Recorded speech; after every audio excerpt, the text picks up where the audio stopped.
ادبی شخصیت ہیں. فارمنائٹس جو ہیں, جو فارمن کرسچن کالج لاہور میں, FC کالج لاہور میں پڑھنے والے ہیں, وہ ان کو یقیناً جانتے ہوں گے. جو لوگ ادب سے تعلق رکھتے ہیں یا اردو ادب سننا پسند کرتے ہیں, پڑھنا پسند کرتے ہیں, تو وہ بھی سیدہ عارفہ زہرا کے نام سے واقف ہوں گے. انہیں مشیر تعلیم لگایا گیا ہے, جو کہ ایک اچھی ڈیولپمنٹ ہے. اس کے ساتھ ساتھ احد چیمہ صاحب. احد چیمہ صاحب کون ہے؟ ذرا اپنی میموری کو گھمائیں. میں آپ کی میموری کو ریمائنڈ کروانا چاہتا ہوں کہ احد چیمہ صاحب وہی جو ہے وہ چیف سیکرٹری ہیں, چیف سیکرٹری پنجاب ہیں, جو شہباز شریف کے انڈر کام کر رہے تھے. اور 2017 میں جب شہباز شریف اور نواز شریف وزیر اعطاب آئے تھے تو احد چیمہ صاحب بھی جو ہیں وہ بھی زیر اعطاب آ گئے تھے. انہیں بھی جیل ہوئی تھی, ان کے خلاف کرپشن کیسز تھے, نیب کیسز تھے. ایک احد چیمہ صاحب تھے اور دوسرے فواز حسن فواز صاحب, جو نواز شریف کے پرنسپل سیکرٹری تھے. نواز شریف کے پرنسپل سیکرٹری اور چیف سیکرٹری پنجاب شہباز شریف کے چیف سیکرٹری احد چیمہ جو تھے, یہ اس وقت سزائیں اور اس وقت جو ہے وہ کیسز بھگت رہے تھے. لیکن آج احد چیمہ صاحب جو ہیں وہ پاکستان کی نئی نگران جو ہے کابینہ, اس میں انہیں مشیر برائے اسٹیبلشمنٹ کا عہدہ جو ہے وہ دے دیا گیا ہے. اب مشیر برائے اسٹیبلشمنٹ کیا ہے؟ کیا اسٹیبلشمنٹ سے رابطے کرنے ہیں؟ نہیں بھیا, یہ جو مشیر برائے اسٹیبلشمنٹ ہوتا ہے یہ بیسیکلی جو اقدامات ہوتے ہیں, جو آپ سمجھ لیں کہ پاک سیکریٹریٹ کے اندر جو معاملات ہوں گے, کون سی فائل کہاں جائے گی, کون سی فائل کو کہاں لے کر جانا ہے, کس سے دستخط کروانے ہیں, اور اس طرح کی چیزوں کو یہ ہینڈل کریں گے. کیونکہ خود بیوروکریٹ رہے ہیں تو بیوروکریسی کا قلمدان ان کو دے دیا گیا ہے. تو احد چیمہ صاحب کو بھی ہم مبارکباد پیش کرتے ہیں کہ 5-6 سال کے بعد اتنی ذلت اور اتنی ہزیمت کا سامنا کرنے کے بعد وہ دوبارہ سے پاکستان کی مقتدر حلقوں کو قابل قبول ہو گئے ہوئے ہیں, اور وہ اس وقت جو ہے وہ پاکستان میں مشیر برائے اسٹیبلشمنٹ, نگران مشیر برائے اسٹیبلشمنٹ لگا دیے گئے ہیں. اس کے ساتھ ساتھ عمران خان کے حوالے سے اگر بات کریں تو خان صاحب کا جو سائفر کا معاملہ ہے وہ سنگینی پکڑتا جا رہا ہے, اور آج جو ہے وہ ایک خصوصی پروسیکیوشن ٹیم جو ہے وہ بنانے کا اعلان کیا گیا ہے. یہ پروسیکیوشن ٹیم جو ہے خصوصی طور پر عمران خان کے کیس کی جو ہے وہ ذوالفقار نقوی کو ہیڈ کر رہے ہیں, اور عمران خان سے پوچھ گچھ کی جائے گی, پروسیکیوشن کی جائے گی, اور پتہ لگایا جائے گا کہ وہ سائفر تھا, اس کا کیا بنا, اور ایک کاک اینڈ بل سٹوری جو ہے وہ ایک چوہے اور بلی کی کہانی جو ہے وہ بنائی جائے گی, اور اس میں اس طرح سے اس کیس کو پیش کیا جائے گا, بالکل اسی طرح سے جس طرح واجد ضیاء صاحب نے پیش کیا تھا نواز شریف صاحب کے کیس کو. تو ابھی آپ یہ ذہن میں رکھیے گا کہ عمران خان کے خلاف جو سائفر معاملہ ہے وہ شدت پکڑ رہا ہے. لیکن اس کے ساتھ ساتھ عمران خان نے آج درخواست دی ہے سپریم کورٹ میں کہ ان کے جو 180 مقدمات ہیں جو ان کے بقول بیجا اور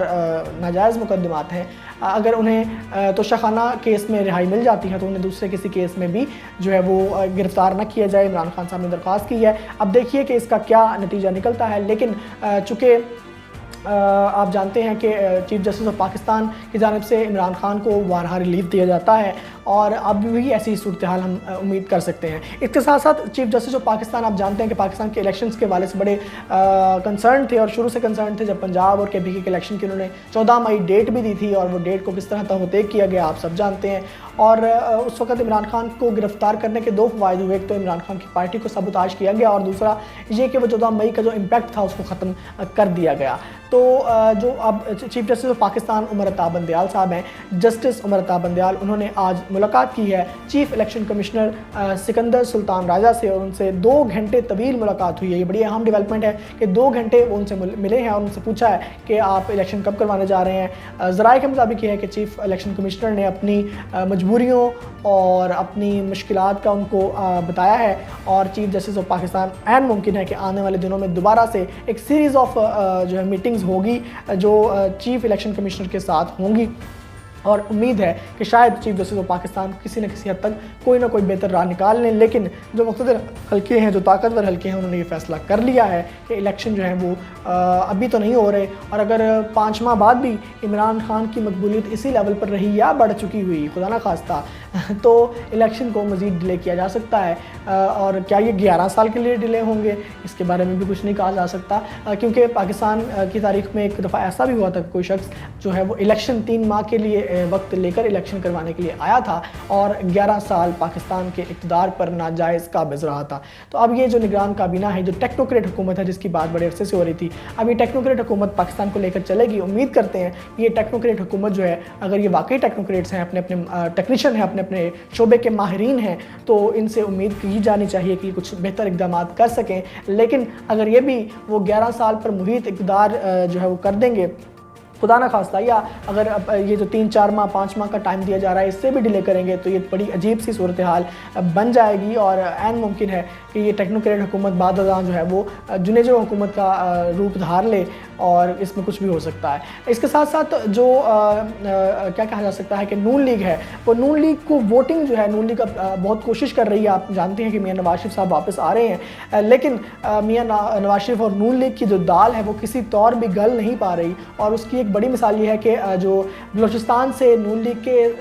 نائب صدر تھے، انہوں نے سابق نائب صدر انہوں نے آئی پی پی کو جوائن کرنے کا فیصلہ کر لیا ہے۔ آئی پی پی ایکٹیویٹ ہو رہی ہے، جنہوں نے بنائی ہے اس کو کامیاب کریں گے، کم از کم اس الیکشن کے لیے کامیاب تو کریں گے۔ آئی پی پی آپ دیکھیے گا کہ پاکستان کی تاریخ کی اگلی کاف لیگ بنتی جا رہی ہے اور بن جائے گی، اور آپ دیکھیں گے کہ بہت سے چہرے یہاں جو ہے بھی نظر آئیں گے آپ کو۔ تو میرا خیال ہے کہ اگلے کم از کم بھی 5 سے 7 سال کا پلان ہے جس کے تحت آئی پی پی کو لانچ کیا گیا تھا، اور اب وہ مقاصد جو ہیں وہ آئی پی پی سے حاصل کیے جانے شروع ہو چکے ہیں۔